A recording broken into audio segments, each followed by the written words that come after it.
The scream tore through the night like a blade through silk. Kunle Bamidele bolted upright in bed, his heart hammering against his ribs. Beside him, Sod clutched his arm, her nails digging into his skin. Outside their window in Ajure Village, the December air vibrated with drums, laughter, and fireworks. But underneath it all, that scream. Raw. Desperate. Then silence. "Did you hear that?" Sod whispered. Everyone heard it, Kunle replied, already pulling on his trousers. Through the window, he could see neighbors emerging from their homes, drawn like moths to the glow emanating from Chief Danzaki's compound at the edge of the village.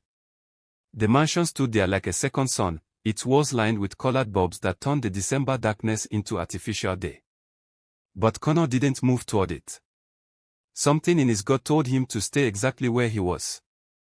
This was December in Ajure Village, southwestern Nigeria. The month when everything changed. The month when sons and daughters scattered across Lagos, Ibadan, Abuja, and beyond returned home. Not for family. Not for faith. For Chief Danzaki's season of giving. Every December for as long as anyone could remember, the ritual unfolded with clockwork precision. Chief Danzaki, the wealthiest man in 3 local governments, opened his compound and distributed gifts. Rice by the bag. Yams in wheelbarrows. Live goats bleating and struggling against their ropes. Crisp naira notes in brown envelopes. School bags stuffed with supplies. Toys for children. Wrappers for women. Everything anyone could need. The line always started forming at dawn on the first Saturday of December. Children first, as tradition demanded. Then women. Then men. Widows received special packages. Singles got something extra to encourage marriage. Nobody was left out. Nobody dared refuse. Kunle had been receiving Chief Danzaki's gift since he was 7 years old. His father before him. His grandfather before that. The Danzaki family had been doing this for 4 generations, each year more generous than the last. It was heritage. Legacy. The thing that made Ajure special when every other village in the region struggled in obscurity. Yet as Kunle stood at his window, watching the colored lights pulse against the night sky, he couldn't shake the feeling that something was deeply, fundamentally wrong. Ajure in December was unrecognizable. Music poured from every corner. The smell of jollof rice and pepper soup hung thick in the humid air. Generators roared to life, powering sound systems that blasted Afrobeats until dawn. Young men in designer clothes posed for photos, their wrists heavy with watches they couldn't afford in January. Women danced in new wrappers, their waists moving to rhythms that seemed to come from somewhere older than the music itself. But Ajure in March was something else entirely. In March, the generators fell silent. The music stopped. The designer clothes disappeared into the backs of closets, replaced by faded shirts and worn trousers. The joy evaporated like morning mist, leaving behind something heavier. Something that pressed down on shoulders and backs until men walked bent even though they weren't yet old. Kunle had lived this cycle for 38 years. December of hope. January of promise. February of gradual decline. March through November of grinding, inexplicable failure. He ran an electronics shop in Lagos. Quality goods, fair prices, steady location. Yet every year, something went wrong. Stock would spoil in sealed containers. Thieves would strike on the exact night his insurance lapsed. Customers would promise payment and vanish into the Lagos sprawl like ghosts. His children would fall sick with mysterious ailments that baffled doctors but emptied his bank account. Sod fared no better with her foodstuff business. Bags of rice would rot overnight. Bins would fill with weevils despite proper storage. Her customers, once loyal. Before we continue, if you're drawn to stories about quiet choices, hidden truths, and the courage to question tradition, you may want to subscribe. Suddenly take their business elsewhere, offering no explanation beyond averted eyes and hurried apologies. They worked harder than anyone Kunle knew. Woke before dawn. Slept after midnight. Prayed. Fasted. Consulted pastors. Yet prosperity remained always one step ahead, a mirage that shimmered and dissolved the moment they reached for it. But December was different. Every December, when they returned to Ajure and joined the line snaking from Chief Danzaki's compound, hope would bloom fresh in Connor's chest. This year would be different. This year, the blessing would stick. This year, the gift would change everything. It never did. The morning after the scream, Connor woke to find the village already alive with preparation. Today was the first Saturday. Today, the season of giving officially began. Papa. His youngest daughter, Folek, burst into the room, her 7-year-old face glowing with excitement. Today is the day. Chief Danzaki said there would be bicycles this year. Real ones. Red and blue. Can I get a red one, Papa? Please. Connor forced a smile, reaching down to ruffle her cornrows. We'll see what the chief gives, my dear. We take what we're given with gratitude. With gratitude, Folek repeated solemnly, as though reciting a sacred text. Which, in Ajure, it essentially was. By 9 in the morning, the line had already stretched half a kilometer. Connor could see it from their family compound, a river of humanity flowing toward Chief Danzaki's gates. The children were at the front, bouncing with anticipation, their parents hovering nearby with expressions caught between hope and something harder to name. Chief Danzaki himself emerged at exactly 10 o'clock, as he had every year for decades. He was a tall man, broad-shouldered despite his 70-something years, his skin the deep brown of wet earth. He wore traditional white agbada that seemed to glow against his skin, and his walking stick, carved from a wood nobody could identify, thumped against the ground with each step. The crowd didn't exactly cheer. That wasn't quite the right word. They acknowledged him. A sound rose from 1,000 throats, something between reverence and fear, respect and relief. Chief Danzaki raised one hand, and silence fell so complete that Connor could hear the generators humming 3 compounds away. My children, Chief Danzaki's voice roared across the crowd, deep and smooth as palm wine. Welcome home. Welcome to the season of giving. As my father gave, as his father gave, as his father's father gave, I give to you. Come. Receive. Be blessed. The distribution began.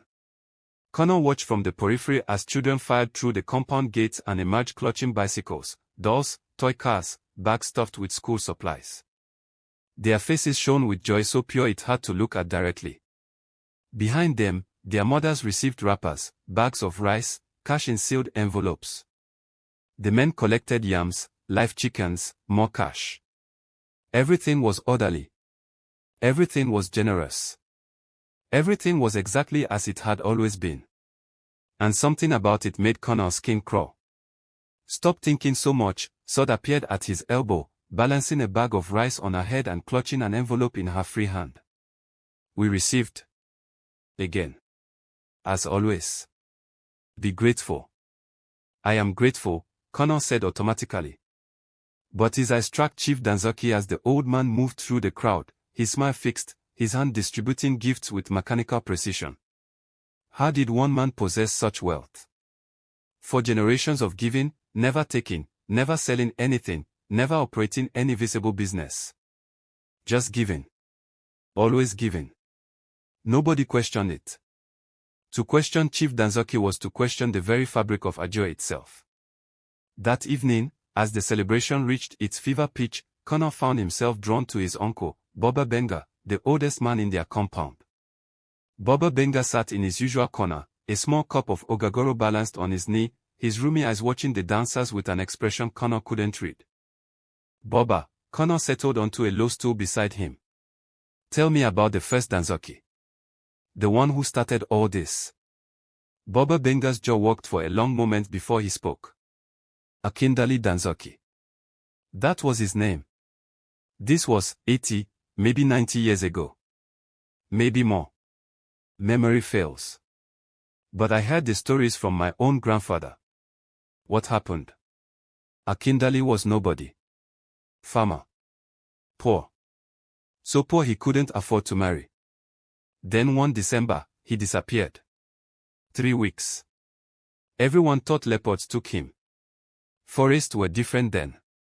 Dangerous. Baba Benga paused to sip his drink. When he came back, everything changed. Suddenly he had money. Not small money. Big money. He built the first version of that compound. And he started giving. December. Every December. Gifts for everyone. Where did the money come from? Baba Benga's eyes slid away. Nobody asked. Nobody asks. To ask is to disrespect the blessing. But Baba, doesn't it seem strange that?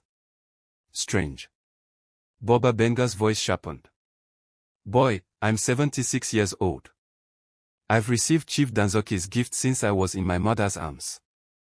My father received them. His father. What I know is this: we receive, or we suffer.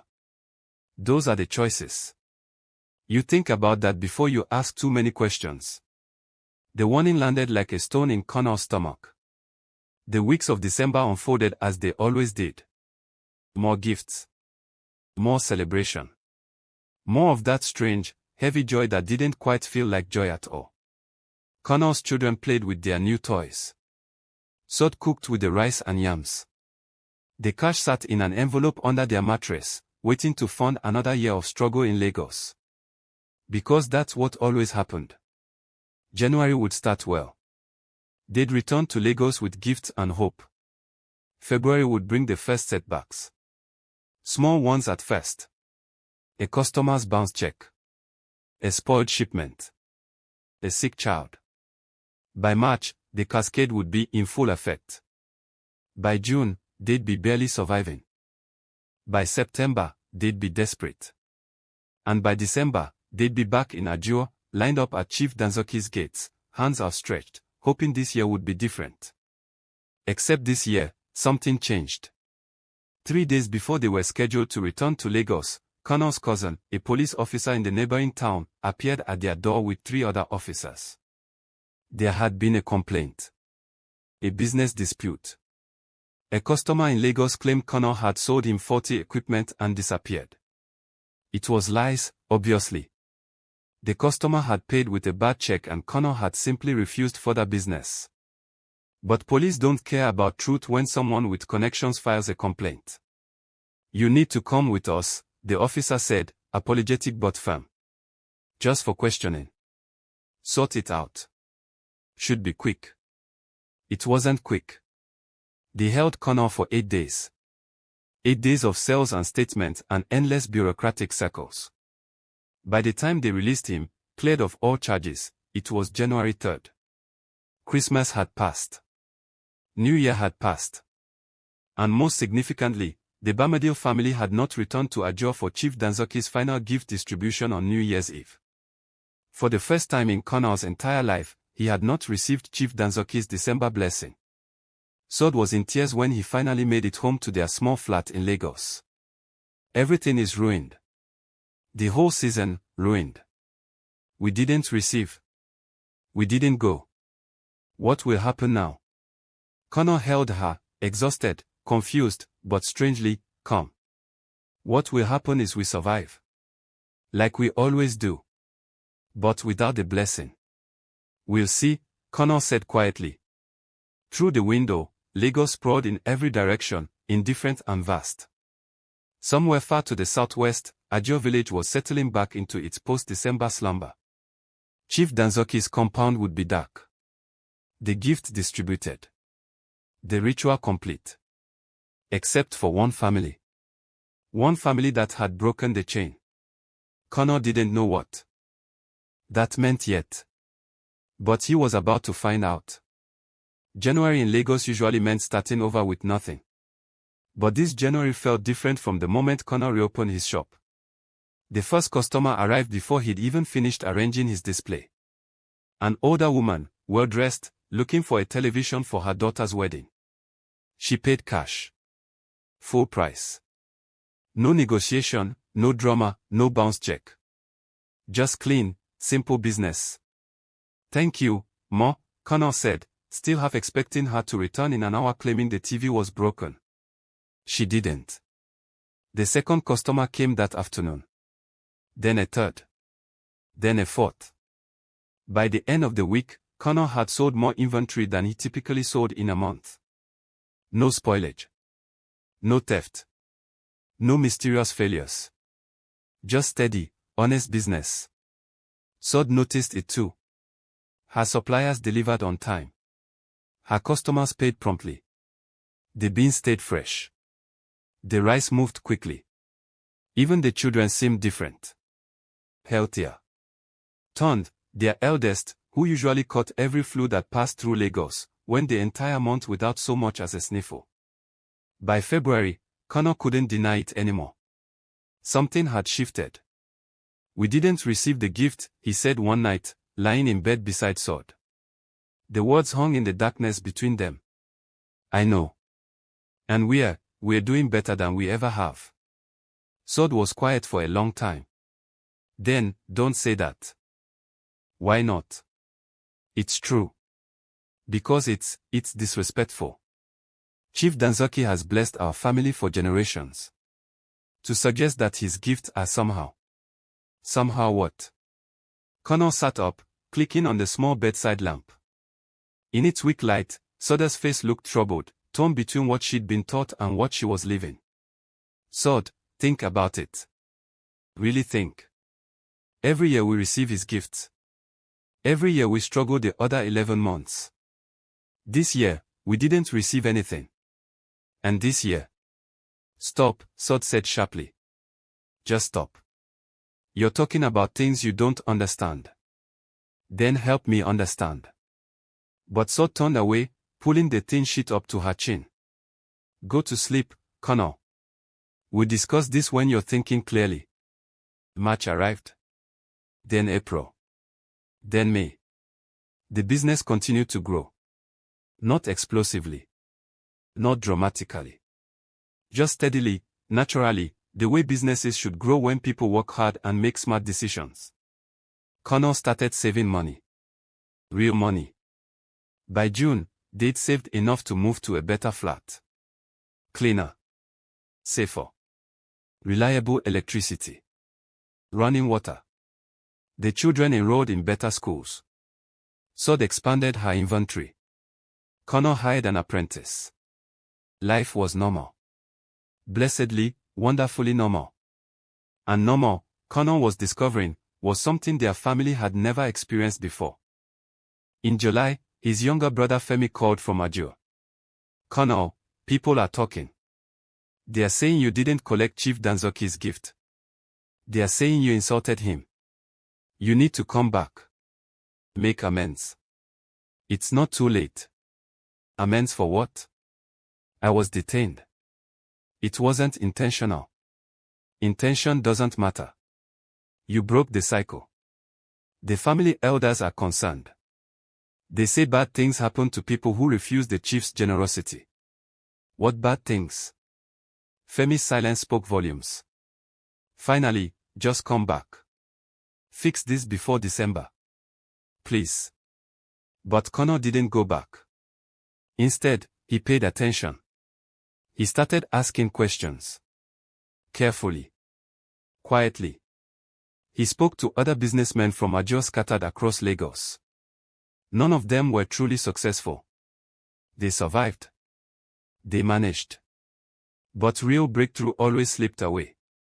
Always a setback. Always a disaster. Always December, returning to Ajure with empty hands. All except one. Mr. Adeyemi ran a printing press in Ikeja. 3 branches. 20 employees. Property. Investments. Connor showed up uninvited on a Saturday morning. "You're from Ajure?" Connor said. "I was born there," Mr. Adeyemi replied. "Haven't been back in 15 years. "Why not?" "That's my business." "Do you receive Chief Danzaki's gifts?" The room went cold. Mr. Adeyemi closed the door. "Who sent you?" "Nobody. I just need to understand." "You left. You stopped receiving the gifts. And you became successful." Mr. Adeyemi laughed bitterly. "My father said I was cursing the family. That I would die poor and alone." He gestured around. Does this look cursed to you? What are the gifts? Chains, he said. Beautiful, generous chains. The Danzaki family has been doing this for 4 generations. That's not generosity. That's farming. The word hit Kunle hard. How does it work? I don't know the details. But I know this, you must willingly receive it. Take it into your home. That's how the hook sets. And if you don't, then you're free. He paused. But freedom has a cost. Your family will hate you. Your neighbors will fear you. The village will turn on you. And Chief Danzaki himself. He'll try everything to pull you back. Because every person who breaks free weakens whatever power sustains him. He needs the village to need him. Kunle left Mr. Adeyemi's office with his head spinning. The August heat pressed down on Lagos like a wet blanket, but he felt cold. Everything he'd believed about his heritage, his village, his family's traditions, was a lie. Not a small lie. A generational lie that had devoured the potential of everyone he'd ever known. At home, Sot sat at the table staring at their bank book. Her eyes were red. We have money, she said softly. Real money. Saved. Growing. Kunle, we've never had this. I know why, he said, and told her everything. By the time he finished, Soda's disbelief had turned to horror, then grief. All this time, she whispered. Because of gifts we thought were blessings. We never go back, Kunle said. We break the cycle. And December, we stay in Lagos. But October brought news they couldn't ignore. Kunle's father fell seriously ill. They had to return to Ajure. Ajure looked smaller than Kunle remembered. The compound of his childhood felt cramped. The streets narrower. Everything diminished. His father lay thin and grey, eyes sharp with disappointment. So, you finally came back. The accusations came quickly. Pride. Ingratitude. Betrayal of ancestors. I'm not receiving this December, Papa, Kunle said. The silence cut deep. Then you're not my son. The words hurt, but Kunle stood firm. November bled into December. The village transformed. Music. Lights. Generators. Chief Danzaki's compound blazed like a festival ground. People returned from everywhere, lining up with hope in their eyes. Kunle watched. And stayed away. The pressure came in waves. Uncles. Cousins. Elders. Go and receive your gift. No, Kunle said. Again and again. On December 20th, Chief Danzaki sent an emissary with an envelope. A year ago, Kunle thought, this would have saved us. Now it looked like bait. Tell the chief I respectfully decline. You can't refuse. I just did. His father wouldn't speak to him. His mother wept. His siblings kept their distance. But Sot stood beside him. That was enough. On the final night of the season of giving, the entire village gathered at Chief Danzaki's compound. 3 families didn't attend. At midnight, fireworks exploded. Then came the screaming. Kunle ran. Chief Danzaki right on the ground, confessing. 4 generations. We made a pact. Give gifts. Bind them with generosity. Take their destiny. They must receive willingly. The crowd froze. 3 families refused this year. The covenant weakens. The spirits are angry. Then silence. The truth shattered Ajure. In the months that followed, the village fractured. Elders tried to deny it. But too many had heard. Chief Danzaki disappeared. His compound emptied. And something impossible happened. Businesses survived. Then grew. Progress came slowly, but it came. By December, Ajure was quiet. No season of giving. Just families learning what normal felt like. Kunle watched his children play. Will we go back to Lagos tomorrow? turned asked. Yes, Connor said. We have a life to build. Without Chief Danzaki's gifts. Especially without them. Not every gift is a blessing. Some are chains disguised as generosity. And the courage to refuse can restore destiny itself.